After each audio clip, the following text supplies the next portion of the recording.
Halo pemirsa, langsung dari Main Hall Bursa Efek Indonesia dan kembali bersama saya David Sanovel dalam program Market Review, di mana program yang mengupas isu penggerak pasar modal Indonesia. Kemudian live streaming kami bisa Anda saksikan di idxchannel.tv. Pemirsa, bertambah lagi satu emiten di Bursa Efek Indonesia menjadi 51 perusahaan tahun ini setelah PT Pool Arvista Finance Tbk listing dengan kode saham Pola, di mana perusahaan pembiayaan ini meraih dana IPO hingga 108 miliar rupiah. PT Pool Arvista Finance Tbk akhirnya resmi tercatat di Bursa Efek Indonesia menjadi emiten ke-51 pada tahun 2018 ini dengan kode saham POLA. Dalam penawaran umum saham perdana atau IPO ini, Pool Arvista melepas 800 juta saham baru. Jumlah itu pun setara dengan 23,92% dari modal ditempatkan dan disetor perseroan. Harga perdana yang ditetapkan yakni sebesar Rp135 per saham, sehingga dana yang berhasil diraih dari IPO ini mencapai 108 miliar rupiah. Bersamaan dengan IPO ini, Pool Arvista juga merilis waran seri 1 sebanyak 800 juta sebagai pemanis bagi investor pembeli saham. Harga pelaksanaan waran sebesar Rp168 per saham dan dapat dilaksanakan dalam 6 bulan atau lebih sejak efek diterbitkan, yakni mulai 16 Mei 2019 sampai dengan 16 November 2023. Arta Sekuritas ditunjuk menjadi penjamin pelaksana emisi efek. Dalam prospektus, manajemen perseroan mengungkapkan dana hasil IPO sebesar 50% untuk belanja modal dan akuisisi 1 unit gedung di Jakarta Selatan, dan 50% lagi untuk modal kerja dalam rangka ekspansi pembiayaan perseroan. Saham perseroan sebelum IPO dimiliki mayoritas oleh PT Pool Arvista Indonesia Tbk, yakni emiten yang juga listing di Bursa Efek Indonesia dengan kode saham POOL. Hingga Juli 2018, total pembiayaan Pool Arvista Finance mencapai 253,35 miliar rupiah. Terdiri dari pembiayaan investasi 90,08 miliar, pembiayaan modal kerja 85,14 miliar, pembiayaan multiguna 82,91 miliar, dan pembiayaan syariah 220 juta rupiah.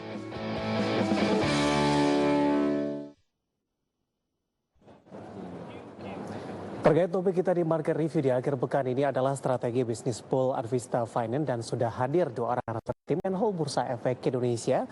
Ada Bapak Asa Mirzaki yang merupakan Direktur Utama PT Pool Arvista Finance Tbk, dan juga ada Bapak Raden Bapak Raden Ari Priyadi yang merupakan Direktur PT Pool Arvista Finance Tbk. Kita akan langsung sapa saja. Selamat pagi nih Pak Asa dan Pak Ari. Selamat pagi, David. Terima kasih sudah meluangkan waktu di ID Channel, dan sebelumnya kami ucapkan selamat Pak. Terima kasih. Pool tercatat sebagai emiten ke-51 di Bursa Efek Indonesia dengan kode saham Pola. Kita mulai perbincangan kita. Yang pertama terlebih dahulu, latar belakang dari Pool mencari sumber pembiayaan dengan melantai di Bursa Efek Indonesia. Siapa yang menjawab, Pak Ari atau Pak Asai? Saya boleh coba bantu ya. Jadi ini salah satu strategi perusahaan kita untuk pencapaian dana. Di mana kondisi saat ini untuk pembiayaan pasti didominasi oleh banking, tapi mereka lebih kepada agak cukup selektif. Dan mereka agak di mana pembiayaan mereka juga sangat-sangat selektif dan terbatas. Dan mereka lebih concern kepada untuk pembiayaan kepada perusahaan pembiayaan yang grup usahanya daripada banking, ATPM, usaha dan asing. Nah, di conditioning ini adalah kita akan coba bagian daripada pendanaan kita yang akan untuk mendatang. Dan salah satu lagi tujuan kita untuk Pool adalah dengan kitanya akan berjalan, dengan ada kita masuk IPO saat ini akan mungkin lebih dikenal dan diketahui. Jadi kita akan untuk merupakan satu strategi yang akan datang untuk pendanaan kita yang akan datang lagi, seperti penerbitan MTN ataupun obligasi. Baik, Pak Ari, apakah memang benar seperti yang dikatakan Pak Asa tadi, dengan adanya label Tbk di belakang ini akan memberikan confidence tersendiri, kepercayaan diri, dan juga meningkatkan kepercayaan dari para konsumen dan juga mitra-mitra dari Pool sebelumnya? Ya, betul demikian Pak. Jadi dari salah satu strategi langkah awal kita adalah dengan mencatatkan saham di bursa ini, kami memberikan satu memperkuat permodalan. Lalu kemudian manajemen bisa memberikan ada EGCG dan transparansi terhadap operasional dari perseroan sendiri. Nah, hal ini yang kami harapkan adalah memberikan efek terhadap value added dari peminatan atas investor ataupun dari kreditur kami, Pak. Gitu. Pak Asa, kalau kita berbincang proses ini, mulai dari perencanaan sampai dengan tercatat sebagai emiten ke-51 di Bursa Efek Indonesia pada hari ini. Dari awal Pak, mulai dari perencanaan seperti apa? Kita memulai rencana itu dimulai bulan Juni. Dan itu setelah Lebaran ya, kita baru memulai untuk mengarah kepada IPO ini. Dan kita menggunakan buku Juli, di mana kondisi yang di Juni ini ya ada pengaruh daripada efek Lebaran dan sebagainya, di mana pasar hanya aktif di 2 minggu terakhir. Jadi kita akan menggunakan seperti halnya buku Juli yang kemarin kita pakai. Berjalan lancar, Pak Asa? Alhamdulillah, alhamdulillah. Sampai tercatat hari ini? Sampai dengan hari ini kita berjalan lancar dan on schedule. Sesuai dengan kita punya rencana.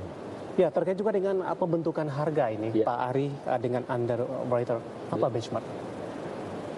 Kita menggunakan PBV 1.1, kemudian PR kita sekitar 9,13 kali, lalu kemudian pada saat public expose kami menyampaikan bahwa kisaran harga 125 dengan sampai dengan 150 dari semua formulir yang masuk ke kami, ya. Kami patut syukuri Pak, kita ada oversubscribe. Jadi dari 800 juta lembar saham yang kita tawarkan, kita ada peminatan sampai dengan 1,6,9 miliar. Jadi 2,12 kali oversubscribe, dan itu menunjukkan harga akan terbentuk dari sekian banyak peminat. Akhirnya kita memutuskan dengan underwriter harga ditentukan di 135. Sehingga dengan 800 juta lembar saham yang kita terbitkan, kami akan fundraising sekitar 108 miliar. Baik, Pak Ari, Pak Asa, semakin menarik. Nanti kita akan lanjutkan. Kita akan jeda terlebih dahulu. Dan pemirsa, tetap bersama kami, Market Review akan segera kembali usai jeda berikut ini.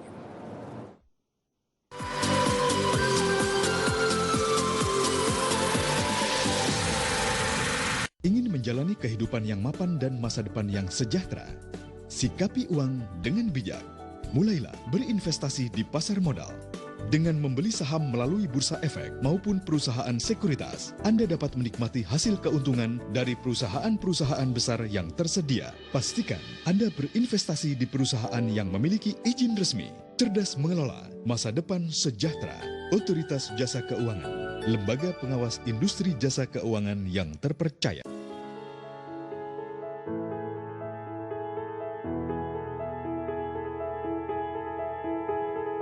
Apakah Anda memiliki perusahaan dan ingin mengembangkannya? Perlu dana lebih untuk ekspansi? Ingin kepercayaan lebih dari kreditur dan bank? Perlu peningkatan image perusahaan? Perlu strategic partners? Menghadapi potensi sengketa dalam keluarga pemilik? Butuh penerapan good corporate governance yang lebih baik? Go Public adalah solusinya. Mengapa Go Public? Dengan Go Public, Anda akan menikmati manfaat seperti akses pendanaan yang luas dari pasar modal, peningkatan image perusahaan, likuiditas dan valuasi saham yang menguntungkan bagi founder, peningkatan profesionalisme perusahaan, pertumbuhan dan kelangsungan usaha, peningkatan loyalitas karyawan, serta insentif pajak. Inilah cara cerdas memutar uang Anda. Anda hanya perlu buka rekening efek yang ada di perusahaan sekuritas. Tentukan nominal dananya, kemudian pilih sahamnya. Beli sahamnya secara rutin, dan tabungan saham sudah menjadi milik Anda. Yuk putar uang dengan cara yang cerdas. Demi masa depan keluarga Anda. Yuk nabung saham.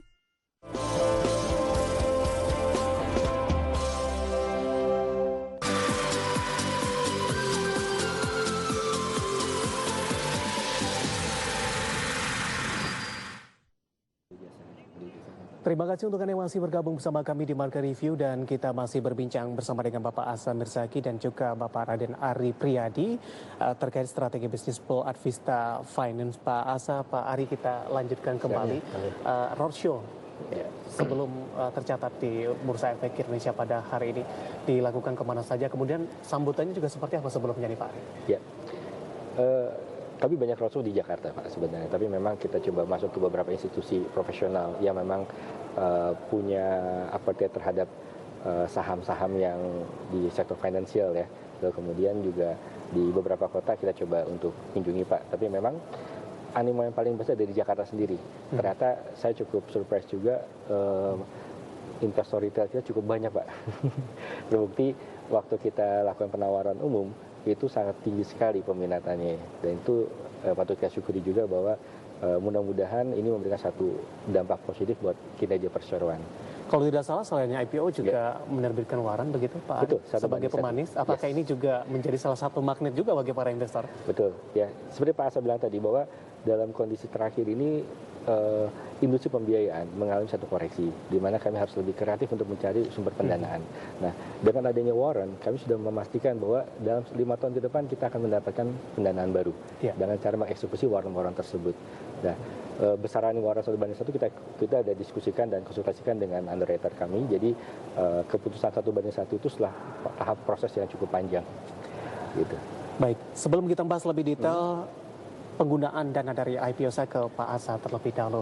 Mungkin juga para investor dan trader Pak sudah mengetahui secara fundamental terkait juga dengan pool, tapi mungkin belum secara detail nih. Kita mau tanya ini lini bisnis dari pool sendiri, kemudian perubahan semenjak berdiri, kemudian sampai sejauh ini.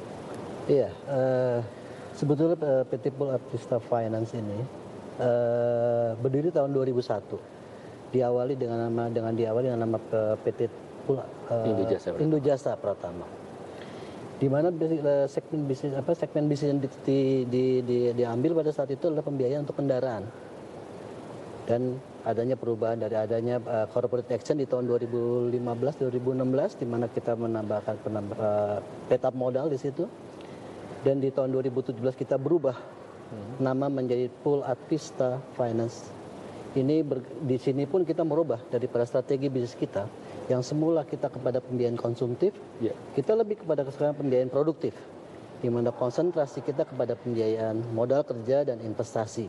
Walaupun di situ ada beberapa kita memiliki salah satu produknya adalah pembiayaan multiguna, di sini lebih kepada balance, lebih kepada support daripada dua produk yang kita tawarkan kepada pasar yang ada. Jadi konsentrasi kita di pembiayaan produktif dengan lebih concern kepada transactional base. Itu sebetulnya kita akan mengarah ke sana tujuannya ke depannya. Apa yang menyebabkan konsep dari bisnisnya berubah nih Pak? Apakah ini memang sesuai dengan kondisi pasar atau alasan dari sebelumnya? Sebagian besar atau mayoritas perusahaan pembiayaan saat ini yang ada, itu mereka lebih concern pada pembiayaan di segmen konsumtif, yaitu pembiayaan untuk pembelian mobil, motor ataupun elektronik. Nah di sini untuk kondisi pasarnya saat ini juga cukup ketat. Jadi persaingannya pun akan ketat. Sementara kita di sisi yang agak berbeda, di mana pembiayaan kita lebih kepada sektor pembiayaan modal kerja dan investasi, di mana dia adalah bagian daripada support daripada program-program pemerintah yang ada. Ini kita akan lebih sanggup bersaing di sini kondisi. Nah, pasca dari peralihan tadi dari lini bisnis yang Anda katakan, perubahan apa atau dampak positif apa yang terjadi di Pool sampai sejauh ini? Ya, sampai dengan saat ini kita dapat membuka cukup lumayan pencapaian kita dengan performance kita yang sangat terbukti di sini yang cukup menarik, membanggakan kita dengan non-performing financing kita dengan 0%. Di mana kita betul-betul cukup selektif dan dikondisioningkan untuk pembiayaan ini pun berbeda dengan pembiayaan daripada konsumtif, di mana tingkat yang paling utama adalah di SDM, kesiapan SDM. Di sini kita sudah mempersiapkan segalanya dan ditunjang dengan support IT kita, teknologi kita. Jadi mempercepat proses dan jangan lupa kita bukan kompetitor bank. Baik. Kita sebetulnya lebih kepada partner bank. Jadi tidak memakan segmentasi bank. Di sini adalah pembiayaan kita lebih fokus kepada pembiayaan tidak dijamah oleh bank, di mana selanjutnya mereka akan melangkah kepada pembiayaan kepada bank. Jadi kita bukan kompetitor sebetulnya. Baik, tapi tepatnya posisinya di mana nih, Pak Asa? Jadi kita lebih kepada Pak. Pre-project yang seperti pembiayaan, di mana mungkin sebagai contoh, mungkin adanya satu pembiayaan yang sudah disetujui oleh banking, di mana beberapa persyaratan yang harus dipenuhi oleh debitur itu sendiri. Contohnya katakanlah mereka adalah sebagai developer, mereka harus memenuhi perizinan Ya. Lalu mereka harus membebaskan semua lahan yang mereka harus proses segala macam. Ya. Nah, seperti itu. Jadi kondisinya adalah kita adalah sebagai jembatan, jadi bridge. Baik. Dengan kondisi kita bisa memenuhi persyaratan dan bisa dan bagi debitur bisa memenuhi persyaratan perizinan, yaitu untuk pembebasan lahan yang cukup yang mereka bisa penuhi, baru bank akhirnya akan di take out sama si bank. Jadi kembali lagi kita support saat ini, saling jalan beriring. Oke, saya ke Pak Ari kembali. Penggunaan dana dari IPO tadi pun juga sudah kita sampaikan ada di 108 miliar rupiah, Pak Ari. Persentasenya, kemudian juga item-item apa saja yang akan disasar dengan hasil dana IPO? Dari 108 itu kami akan kurangi terlebih dahulu pastinya untuk biaya emisi ya. Biaya emisi, setelah dikurangi biaya emisi, itu kami akan bagi dua pos penggunaan. Yang pertama adalah untuk belanja modal. Persentasenya? 50% dari yang setelah dikurangi dari yang itu ya. Tadi 50% itu adalah untuk belanja modal, di mana belanja modal salah satunya untuk peningkatan infrastruktur. Baik itu IT, tadi kita akan pengembangan IT, terus kemudian untuk peluasan bisnis, ekspansi bisnis, dan juga pembelian aset sebagai kantor pusat kami. Nah, 50% lagi itu kita gunakan sebagai modal kerja perseroan, di mana ini akan kami salurkan untuk pembiayaan yang sudah masuk dalam pipeline kami ya Pak ya tentunya. Jadi 108 itu mungkin akan terdisebut semua paling tidak 3 bulan ke depan. Gitu. Baik, alokasi dari dana hasil IPO dari pool yang akan digunakan tadi 50% untuk belanja modal, 50% untuk melakukan ekspansi. Untuk modal kerja. Modal kerja. Nanti kita akan lanjutkan kembali. Pak Ari dengan penjelasan kita akan jeda kembali dan bersama kami. Market Review akan segera kembali sesaat lagi.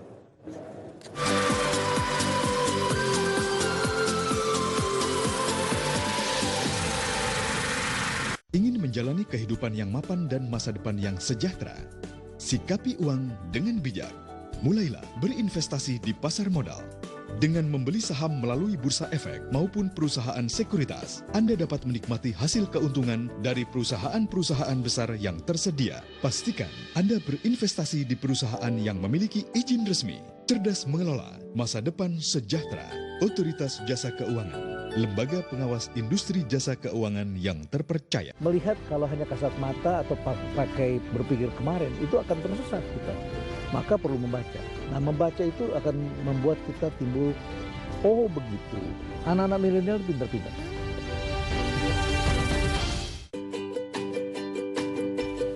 Ingin berinvestasi di pasar modal? Percayakan saja ke perusahaan kami yang sudah dijamin oleh KPEI. KPEI adalah lembaga clearing dan penjaminan yang menjadi perantara antara penjual dan pembeli yang tidak saling kenal. Fungsi KPEI untuk menentukan hak dan kewajiban, serta memastikan dipenuhinya seluruh hak anggota clearing saat jatuh tempo. Jadi, jika terjadi kegagalan penyelesaian dari anggota clearing tertentu, anggota clearing lainnya tetap menerima hak-haknya. Hadirnya KPEI membuat penyelesaian transaksi bursa menjadi aman, efisien, dan terjamin.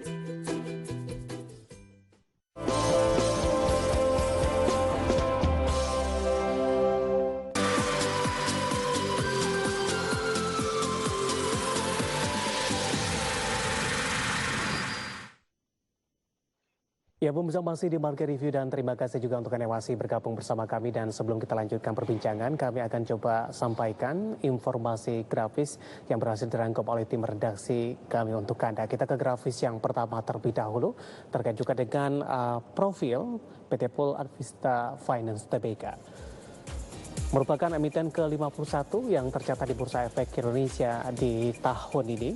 Kemudian juga ada underwriter-nya, PT Arta Sekuritas. Kemudian saham IPO 800 juta saham, 23,92% modal ditempatkan dan di store. Sementara harga IPO di Rp135 per sahamnya. Kemudian dana hasil IPO tadi pun juga sempat kita sampaikan di 108 miliar rupiah.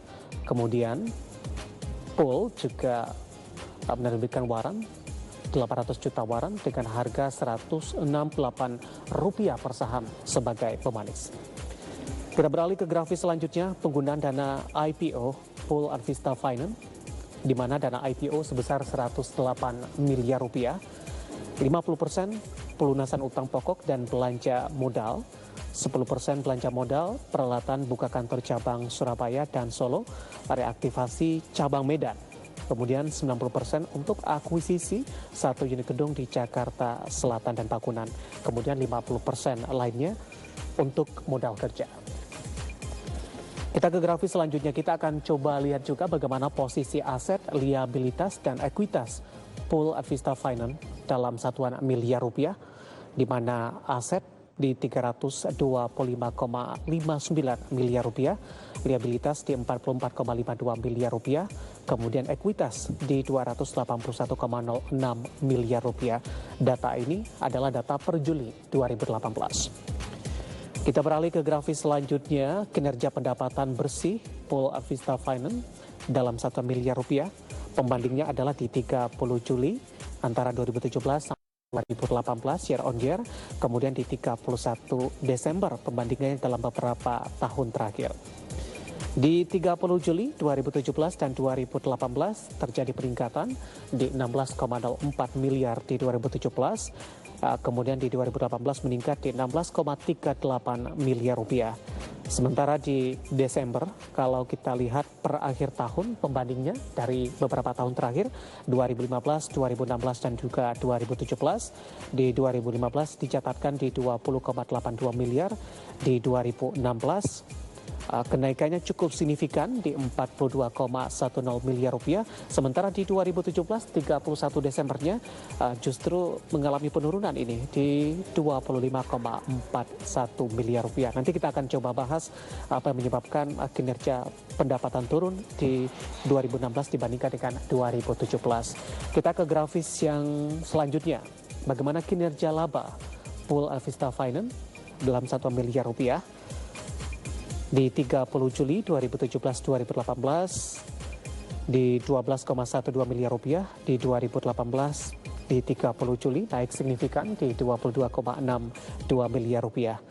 Kemudian per 31 Desember dalam beberapa tahun terakhir, 31 Desember 2015 di 44,90 miliar rupiah, kemudian di 2016 di 19,40 rupiah, 2017 naik kembali di 21,07 miliar rupiah, meskipun belum setinggi yang terjadi kinerja labanya pada 2015 di 44,90 rupiah.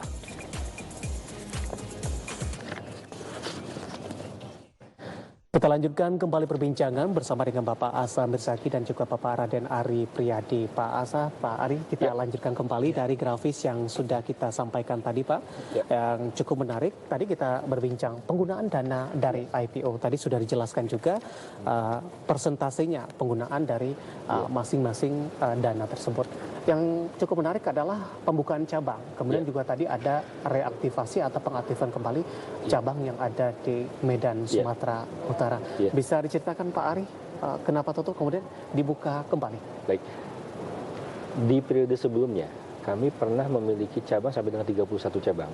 Dari masa konsolidasi tersebut sampai akhirnya kita hanya mempertahankan 3 cabang ya Pak. Dan kemudian di Medan ini salah satu segmen kami yang memang pengembangan salah satu fokus kita di properti, itu salah satu kota yang kita tuju adalah Medan. Sehingga cabang Medan belum benar-benar ditutup, hanya operasionalnya yang kita tarik ke kantor pusat. Lalu kemudian saat ini mungkin kita akan mencoba kembali untuk membuat satu jaringan bisnis baru di Medan untuk memenuhi tadi target bisnis kita yang 2019 ini. Sebenarnya posisi cabang berapa banyak saat ini Pak Ari? Saat ini kami ada di Tangerang, kemudian di Bandung, dan operasional di kantor pusat di Permata Hijau. Jadi ada total berapa cabang ini? Total cabang dengan Medan itu ada 3, kantor pusat 1. Jumlah ini berkurang dibandingkan dengan jumlah cabang sebelumnya? Iya, karena sebelumnya tahun 2017 itu kami masih punya sekitar 12 cabang, 2016 itu 17 cabang. Yang Pak Asa sampaikan tadi bahwa penurunan bisnis waktu kita masih masuk di kendaraan bermotor itu ketentuan OJK, 6 bulan tidak beroperasional cabang harus ditutup. Jadi kami melakukan konsolidasi terhadap cabang-cabang sudah tidak booking lagi. Baik, saya tanya ke Pak Asa ini, pengurangan dari kantor cabang Pak, apa sebenarnya yang terjadi? Ya, jadi konsultasi seperti saya sampaikan tadi, itu dengan adanya corporate action yang kita lakukan, kita merubah daripada segmen bisnis yang kita jalani, di mana sebelumnya adalah pembiayaan konsumtif, lalu kita beralih switching dengan sangat-sangat berubah total, itu menjadi pembiayaan produktif. Ini sangat beda sekali nature-nya, di mana untuk perubahan ini kita akan lebih kontrol, lebih gampang adalah kita akan semua terkoordinasi dulu. Kita semuanya di-centralize semua ke kantor pusat. Di mana selanjutnya yang akan datang pun untuk mempercepat proses, cabang itu hanya sebagai lebih kepada marketing desk. Di mana proses yang kita bisa lakukan dengan tadi salah satunya dari penggunaan dana IPO kita untuk pengembang kepada IT kita, ini akan lebih mempercepat proses dan memudahkan daripada prosesnya. Ini jadi semuanya untuk sementara ini kita pun konsentrasi kepada quality. Jadi tidak melepas daripada seperti cabang-cabang seperti yang ada, seperti yang beberapa ya untuk pembiayaan konsumtif, kita lebih ke percentralize, terkoordinasi. Jadi akan kita bisa termitigasi untuk resiko-risikonya akan kita bisa. Jadi ini tidak mudah, makanya beberapa hal yang kita tutup. Jadi kita juga lihat daripada potensi market yang ada, kita juga lebih kondisi seperti itu. Karena kita tidak semuanya akan bisa kita akomodir daripada kebutuhan daripada modal kerja dan sebagainya. Baik. Kita akan lebih kepada potensial market yang lebih. Oke, dengan melalui pertimbangan yang cukup matang ya, dari sisi efisiensi tadi, kemudian juga meminimalisir biaya operasional, kemudian juga lebih mudah melakukan koordinasi dan memitigasi seperti yang Pak Asa katakan tadi. Pak Ari, terkait juga dengan kinerja keuangan, update-nya sampai dengan kuartal ketiga di 2018, karena para investor dan trader juga ingin mengetahui lebih dalam ini. Sampai dengan September 2018 nih Pak, aset kita udah 321 miliar dengan ekuitas kurang lebih 277 miliar. Nah, dengan kondisi seperti ini kami masih optimis sampai dengan akhir tahun Desember, sesuai target kita setelah IPO ini kita akan mencatatkan aset sampai dengan 504 miliar. Dengan asumsi itu 1,5 bulan kami masih akan terus kejar. Dari sisi aset? Ya. Dari sisi pendapatan? Pendapatan saat ini kita masih mencatatkan dengan target akhir tahun itu sebesar 22 miliar. Gitu. Akhir tahun 22 miliar. Tinggal 1,5 bulan ke depan nih Pak Ari. Update-nya sampai posisi saat ini berapa persen dari target 22 miliar tersebut? Sampai dengan September ini kami sudah mencatatkan sampai dengan kurang lebih 17 miliar. Artinya kita masih punya 5 miliar PR untuk sampai Desember ini. Tapi dengan dana IPO yang kita terima, kita bisa lebih banyak akses untuk bisa lempar ke pembiayaan. Ini akan memberikan pendapatan buat kami. Sudah ada bayangan tidak Pak dengan sisa waktu 1,5 bulan ke depan target akan tercapai, karena ada beberapa konsumen dan proyek yang sudah antri untuk dikerjakan atau sebagai mediasi atau sebagai apa untuk perbankan tadi? Oke Pak Asam. Jadi sebetulnya saat ini untuk pencapaian target kita cukup optimis. Di mana saat ini posisi kita sebetulnya kita punya hot pipelines, di mana semua beberapa proyek atau pembiayaan yang kita approve, kita setujui. Ini hanya masalah daripada drawdown ya, pelaksanaan teknikal aja. Di mana dalam perjalanan di bulan Oktober atau November ini kita sudah bertahap. Dari sekian 170 miliar daripada kita punya hot pipelines, sudah bertahap kita berjalan. Jadi target daripada untuk pencapaian di akhir 2018 kita optimis. Baik, semakin menarik ini Pak Asa, Pak Ari, nanti kita akan lanjutkan. Tadi pun juga sudah sampaikan beberapa grafis terkait juga dengan kinerja pendapatan, kemudian laba. Pergerakannya cukup fluktuatif nih Pak. Nanti kita akan coba bahas apa yang menjadi faktor penyebabnya ini. Apakah memang iklim usahanya atau seperti apa? Nanti kita akan lanjutkan. Dan pemirsa tetap bersama kami, Market Review akan segera kembali usai jeda berikut ini.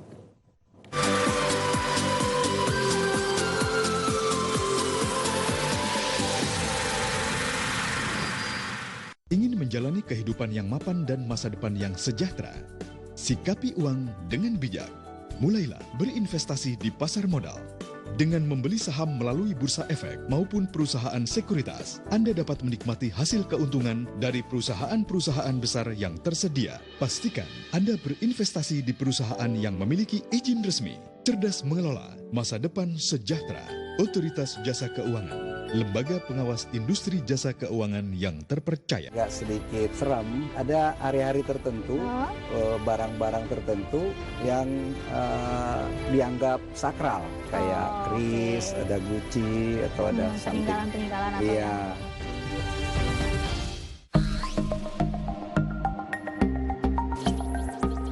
Merancang masa depan harus dimulai sejak dini dengan investasi yang tepat.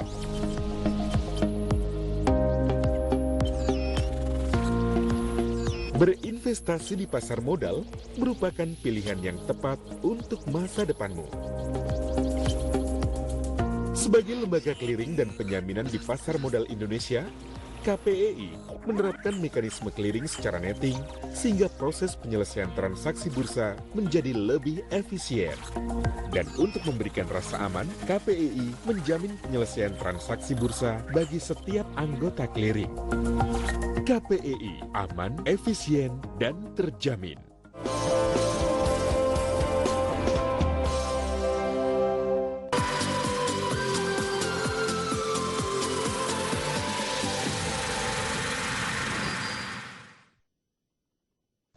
Terima kasih untuk Anda yang masih bergabung bersama kami di Market Review dan kita masih berbincang bersama dengan Bapak Azam Bersaki, Direktur Utama PT Pol Advista Finance Tbk, dan juga Bapak Raden Ari Priyadi yang merupakan Direktur PT Pol Advista Finance Tbk. Pak Azam, Pak Ari, kita lanjutkan kembali. Semakin menarik nih Pak, dan juga dengan kinerja tadi cukup fluktuatif dari pendapatan, kemudian juga dari sisi laba. 2016 kami lakukan konsolidasi terhadap core bisnis kami. Jadi sebelumnya fokus dalam pembiayaan konsumtif, kemudian secara perlahan kami langsung pindah terhadap pembiayaan produktif sesuai dengan POJK 29. Nah, pada saat melakukan hal ini, kami perlu adanya sedikit konsolidasi terhadap manajemen. Bagaimana cara melakukannya, bagaimana cara memitigasi risiko, ini membuat kami melakukan sedikit tidak terlalu agresif.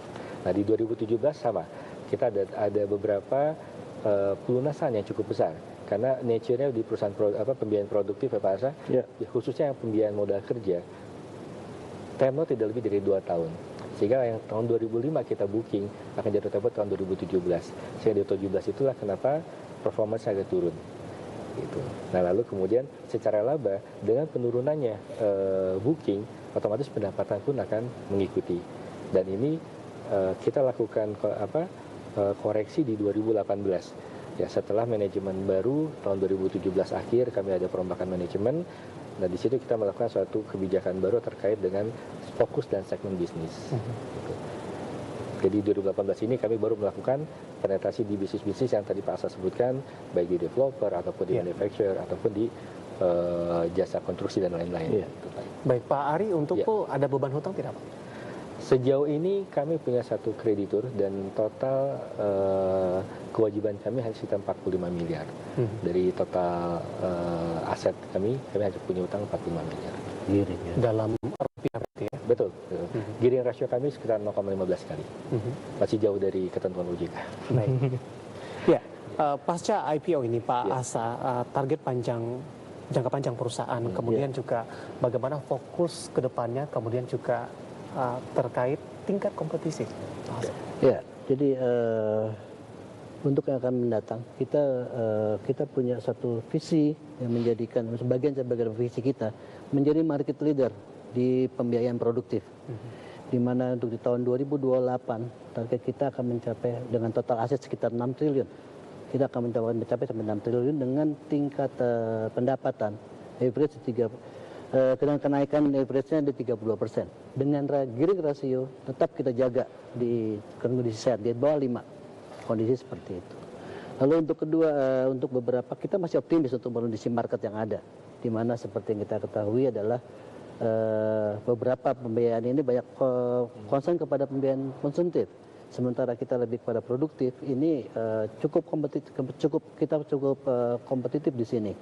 Di mana pasarnya belum jenuh. Lalu kedua, beberapa hal yang menjadi concern adalah seperti contohnya adalah pembiayaan kita dengan berkaitan dengan program pemerintah. Seperti pembiayaan kepada rumah subsidi.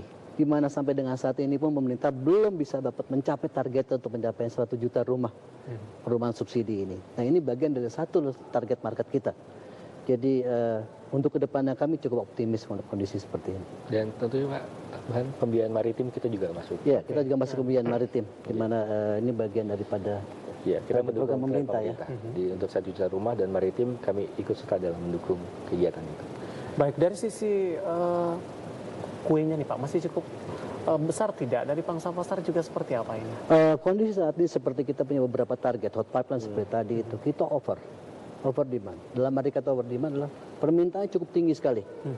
Dengan kondisi yang ada, kita juga saat ini sangat-sangat selektif, walaupun tadi kita bagian daripada target kita adalah concern to quality. Jadi kita cukup selektif, walaupun kita pembiayaan kepada produktif, itu kita cukup sangat-sangat selektif. Dari sisi nasabahnya atau konsumennya, lebih ke arah korporasi atau? Jadi kita lebih ke arah korporasi. Kita akan lebih ke sana, di mana kita juga punya beberapa, bukan kita tidak ada consumer produknya, kita ada, cuman di situ lebih kepada support. Contohnya sebagai support daripada kita punya lini usaha utamanya. Itu lebih seperti multiguna, kita lebih kepada contohnya aja, kita pembiayaan kepada COP, Card Ownership Program. Jadi kita linkit pembiayaan kita lebih kepada linkit programnya kita pada debitur. Baik. Nah, terkait juga dengan perkembangan situasi makroekonomi dalam beberapa waktu terakhir, mempengaruhi tidak terhadap kinerja perusahaan? Pak Ari mungkin. Ya, kami yakin sih dalam satu siklus ekonomi pasti ada hal yang satu kegiatan ekonomi yang tidak pernah benar-benar berhenti. Nah, di situ opportunity kami akan muncul. Jadi contoh yang Pak Asep bilang tadi 1 juta rumah, saat ini dengan program yang FLPP Pak ya, kita sedang giat membiayai sektor perumahan di sektor subsidi. Tapi satu sisi lain, secara general bisnis properti dalam hal ini koreksi. Hal ini kan jadi opportunity buat kami. Kami tidak masuk ke sektor produktif properti yang komersial, tapi masuk di yang subsidi. Jadi buat kami kondisi ekonomi selalu menjadi hal yang positif. Kita akan lihat opportunity yang positif di situ. Baik. Terkait juga dengan kenaikan suku bunga acuan, kemudian juga sektor properti yang mengalami perlambatan dalam beberapa waktu terakhir ini, seberapa besar juga pengaruhnya? Tapi kita akan jeda kembali Pak Asa dan Pak Ari, nanti kita akan lanjutkan. Dan pemirsa, bersama kami, Market Review akan segera kembali usai jeda berikut ini.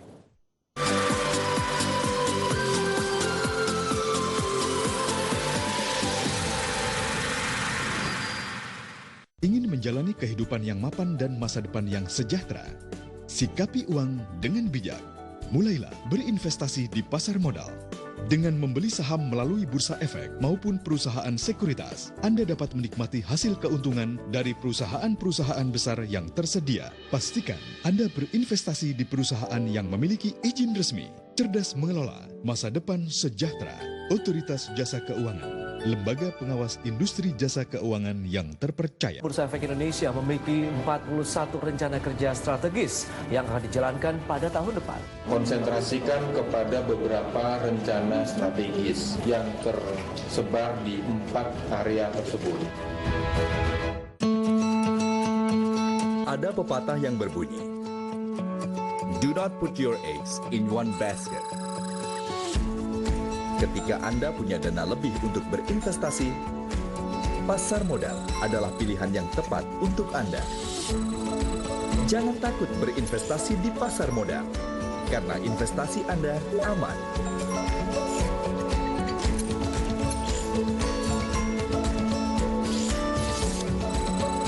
Mekanisme penyelesaian yang efisien dan transaksi Anda terjamin. Semua karena ada KPEI.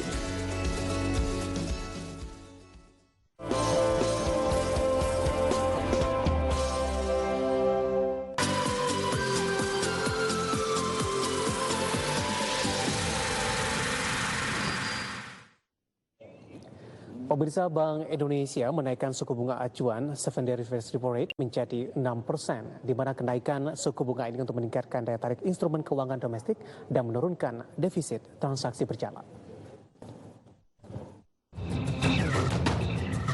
Berdasarkan rapat Dewan Gubernur Bank Indonesia menaikkan suku bunga acuan BI 7 days reverse repo rate sebesar 0,25% menjadi 6%.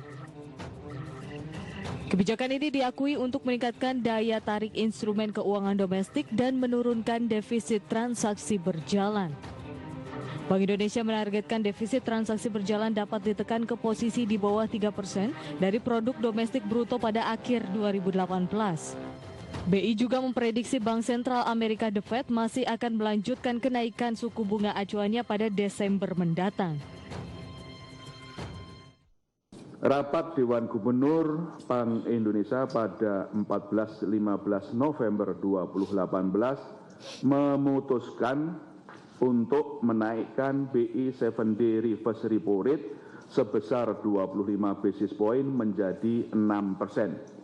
Suku bunga deposit facility naik sebesar 25 basis point menjadi 5,25% dan suku bunga lending facility naik sebesar 25 basis point menjadi 6,75%. Keputusan tersebut sebagai langkah lanjutan Bank Indonesia untuk memperkuat upaya menurunkan defisit transaksi berjalan ke dalam batas yang aman.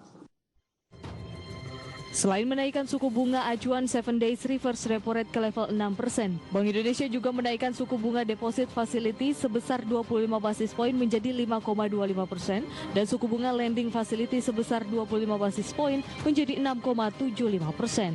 Dari Jakarta, Rizka Ayu, Riki Kurniawan, IDX Channel. Terima kasih untuk Anda yang masih bergabung bersama kami di Market Review. Pak Ari, Pak Asa, kita lanjutkan kembali ke Pak Ari. Tadi sempat terputus di segmen sebelumnya. Kebijakan pemerintah mereka kembali menaikkan suku bunga acuan di posisi sekarang 6%. Pak. Betul. Pengaruh pada bisnis dari perseroan seperti apa? Betul, Pak. Jadi kebijakan kami dalam penerapan tarif, memang kita ada beberapa perhitungan sampai dengan kita ada committing dan itu membentuk berapa besar sih tarif yang akan kita lempar ke market. Nah, tapi sejauh ini kalau lihat dari cost of fund kami, ya kami hanya menggunakan 45 miliar dana bank, sehingga sisanya adalah menggunakan equity. Ya, jadi kita masih mempunyai dana murah. Ditambah lagi kita IPO saat ini, kita ada dana sekitar 52 miliar sebagai tambahan amunisi kami untuk bisa menyalurkan pembiayaan. Nah, artinya cost of fund kita sangat-sangat murah. Nah, ini menjadi salah satu opportunity kami di market di mana kami masih bisa memberikan satu solusi pembiayaan yang dengan tarif atau rate yang terjangkau. Karena tujuan kita adalah ikut memberdayakan ekonomi Indonesia. Ya, Pak Asa. Mudah-mudahan kami masih bisa menjaga tingkat kompetitif rate kami. Gitu, Pak. Saya tambahkan sedikit. Iya, silakan Pak. Tadi seperti kita akan dengan tingkat bunga ada buat kita cukup saat ini masih menggunakan equity kita sendiri dan ini adalah bunga cukup kompetitif di pasar. Serta dengan adanya kita punya BOPO cukup rendah. Di mana BOPO kita itu kalau nggak salah 60 Pak ya. 56% sekian.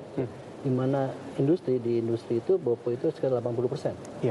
Jadi masih cukup kita bisa membuat menetapkan dari pricing yang kompetitif. Di luar dari regulasi pemerintah, kemudian juga kondisi dari makroekonomi, pada prinsipnya kondisi saat ini apa yang mempengaruhi dari kinerja atau bisnis dari perseroan, Pak Asa? Kinerja daripada perseroan ya, Pak. Ya, jadi kondisi saat ini sebetulnya kita konsentrasi ke pendanaan dan konsentrasi pada kekuatan modal. Sebetulnya itu yang menjadi satu kuncinya kita, di mana kondisi pasar sebetulnya pasar itu masih cukup menyerap karena ada beberapa program-program pemerintah di sini yang kembali lagi seperti tadi perumahan subsidi pun belum bisa tercapai dan masih banyak program pemerintah lagi seperti maritim. Segmen maritim itu sangat potensial sekali di mana kondisi ini ya yang membuat satu hal yang menarik kita ke sana ya Pak, seperti itu. Ya, tadi pun Pak Ari mengatakan ada beberapa cabang untuk dari Pool sendiri, kemudian juga untuk Medan juga ada yang akan diaktifkan kembali. Nah, dalam penetapan cabang ini, apakah ini juga merupakan strategi dari Pool, kemudian juga setelah melakukan kajian ataupun survei, ini merupakan daerah potensial? Ya, betul. Untuk pembukaan cabang, itu nggak cuma hanya kami yang mengkaji, karena kami harus menyampaikan kajian itu kepada OJK. Jadi sebelum kami buka cabang, kami harus terlebih dahulu mendapatkan izin-izin dari OJK. Ya, nah, analisa kami terhadap cabang-cabang yang akan kita buka itu pasti menjadi basis segmen bisnis kami. Ya, di mana fokus bisnis kami ada ke sektor produktif, baik itu pembiayaan investasi ataupun pembiayaan modal kerja. Nah, kota-kota besar ini adalah salah satu anchor bisnis di daerah-daerah. Nah, kami akan meremote dari kantor pusat PASA untuk mengkontrol bisnis di sana. Jadi, cost kami pun di cabang, meskipun kami sudah buka cabang, kami akan kontrol. Karena di mana semuanya kita akan by aplikasi untuk aplikasi kreditnya, ya by sistem.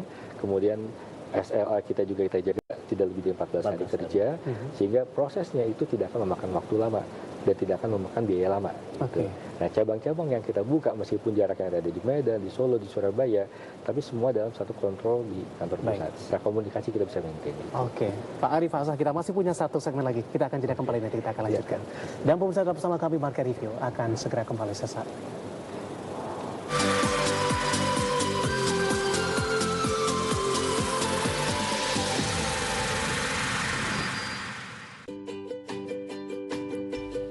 Ingin berinvestasi di pasar modal?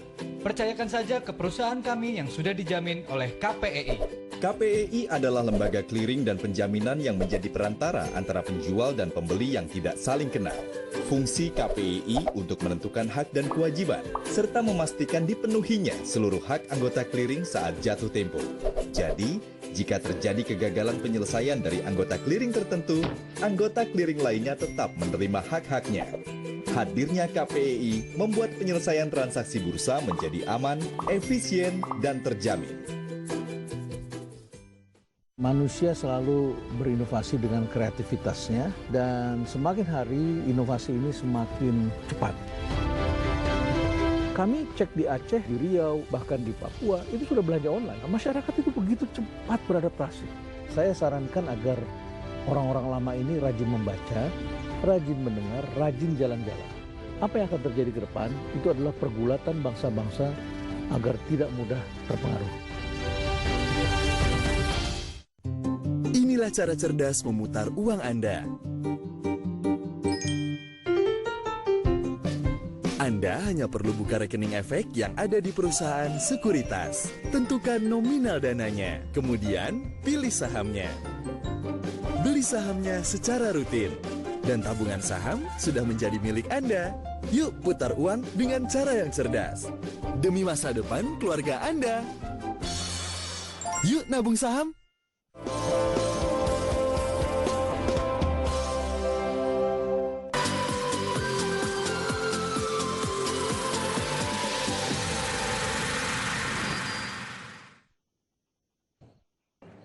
Kita sudah sampai di segmen terakhir di Market Review dan terima kasih juga untuk Anda yang masih bergabung bersama kami, Pak Ari, Pak Asah. Kita lanjutkan kembali perkembangan dari sistem informasi teknologi sekarang tidak bisa dihindarkan, Pak, ya, perkembangan juga cukup pesat ini. Bagaimana Pol untuk menyesuaikan ini dari sistem teknologi atau IT-nya, Pak Asah? Iya. Jadi seperti tadi kita sampaikan juga untuk beberapa usage process kita, penggunaan dana dari IPO ini adalah pengembangan daripada IT. Kita tidak bisa lepas dari pengembangan IT, di mana proses untuk kita salah satu untuk mencapai SLA dan lebih akurat lagi, kita harus didukung oleh IT yang cukup kuat. Beberapa kita akan coba membuat satu aplikasi di mana kondisinya adalah untuk memudahkan kita dalam memproses satu proposal. Yang dimana tadi disampaikan Pak Ari juga, kita akan lebih kepada centralized, konsentrasi kepada quality. Di sini betul-betul kita menggunakan penggunaan daripada IT yang cukup kompak di sini yang kita butuhkan. Progresnya sudah sampai sejauh mana, Pak Ari, ini pengembangan IT di Pol sendiri? Iya, yang pertama kita lakukan adalah pengembangan IT untuk core system kita dulu. Ini menjadi satu core system di mana kita akan mempooling semua informasi dan menarik informasi dari sistem yang kita buat sekarang. Nah, untuk pelaporan ke OJK dan bahkan nanti untuk SLIK pun kita akan menggunakan sistem yang sama. Jadi semua informasi itu akan jadi satu, Pak. Nah, terintegrasi. Betul. Nah, kemudian pada saat teman-teman melakukan booking atau pengajuan kredit pembiayaan ini akan di-upload ke dalam sistem tersebut dan di mana kami bisa melakukan tracking ataupun menganalisa secara resiko komersialnya ataupun risk manajemennya. Nah, di sini proses akan terus by system di mana kita pun nanti akan bisa memberikan approval secara sistem. Ya, tentunya hal-hal yang lain yang dilakukan secara manual tetap harus ada, jaminan, kemudian melakukan pengikatan, tapi untuk mempercepat proses pengajuan kredit sampai dengan persetujuan komite, kita akan mempersingkat dengan adanya IT tadi. Nah, mungkin nanti Pak ke depannya yang akan kita lakukan adalah membuat aplikasi, jadi setiap karyawan kami itu akan memiliki satu sistem di mana dia bisa langsung upload data atau pada saat dia interview, dia bisa langsung upload interview dan interview itu bisa langsung dipakai sebagai nota aplikasi kredit untuk pengembangannya. Seberapa penting Pol melihat ini dengan melakukan efisiensi, apakah dari sisi kenyamanan dan kemudahan daripada konsumen dan mitranya juga akan lebih baik. Betul. Bagaimana kami bisa menekan fraud, dan itu akan menciptakan kepercayaan dari stakeholder kita. Nah, salah satu dengan menciptakan sistem IT ini, kita menekan adanya kemungkinan terjadinya fraud. Sehingga investor ataupun stakeholder yang akan lebih mempercayai kepada kami. Ya, khususnya bagaimana kami memaintain atau memitigasi risiko terhadap satu calon debitur, bagaimana kami menilai suatu jaminan, ini akan menjadi satu transparansi buat mereka. Dan mereka bisa melihat sistem itu sendiri. Baik. Pak Asaf mungkin mau menambahkan? Iya, sedikit. Jadi tadi mengenai kepentingan daripada IT itu sendiri. Pastinya kita agak sedikit berbeda dengan fintech. Kekuatan IT kita adalah untuk mempercepat proses. Tanpa mengesampingkan dari sisi compliance dan quality. Jadi di sini kita akan agak sedikit optimisnya adalah kondisinya adalah kita face to face, masih ada face to face, tidak daripada aplikasi yang berjalan sendiri. Dan aplikasi yang kita menggunakan program yang support daripada proses pembiayaan kita. Jadi di sini agak sedikit berbeda dengan fintech yang ada. Jadi kita cukup optimis, concernnya daripada tadi kembali lagi pada quality. Baik. Terakhir Pak Asaf, singkat saja, waktu kita cukup terbatas di 2019 nanti, bagaimana proyeksi Anda yang juga tahun politik nih Pak? Ya, kalau kita bicara tahun politik, dari beberapa tahun sebelumnya sudah terjadi, tapi bisnis must going on, tetap harus jalan. Optimis saja. Kita tetap optimis, dan saya yakin ini agenda politik tidak mengganggu aktivitas kami, di mana bisnis have to be run. Jadi kondisi ini kita tetap optimis, dan dimakan beberapa hal yang terbukti saat ini. Aplikasi pengajuan di kita cukup banyak, cukup besar antusias beberapa di calon debitur kita. Tanpa mereka juga bukan tidak mengesampingkan daripada politik, tapi mereka tetap optimis. Bisnis tetap berjalan apapun yang terjadi. Baik. Terima kasih Pak Asa dan Pak Ari atas penjelasannya, dan semoga bisa menjadi referensi bagi para investor dan trader pasar modal Indonesia ketika ingin masuk atau bagi yang sudah mengkoleksi sampul yang tercatat di hari ini. Dan sekali lagi kami ucapkan selamat Pak. Terima kasih. Dan bersatu di Bursa Efek Indonesia. Dan pemirsa, demikian perbincangan kami bersama dengan Bapak Asa Mirzaki yang merupakan Direktur Utama PT Pool Arvista Finance Tbk, dan juga Bapak Raden Ari Priyadi yang merupakan Direktur PT Pool Arvista Finance Tbk. Akhirnya saya David Son Oval dan seluruh kerabat kerja bertugas mengucapkan terima kasih dan sampai berjumpa kembali.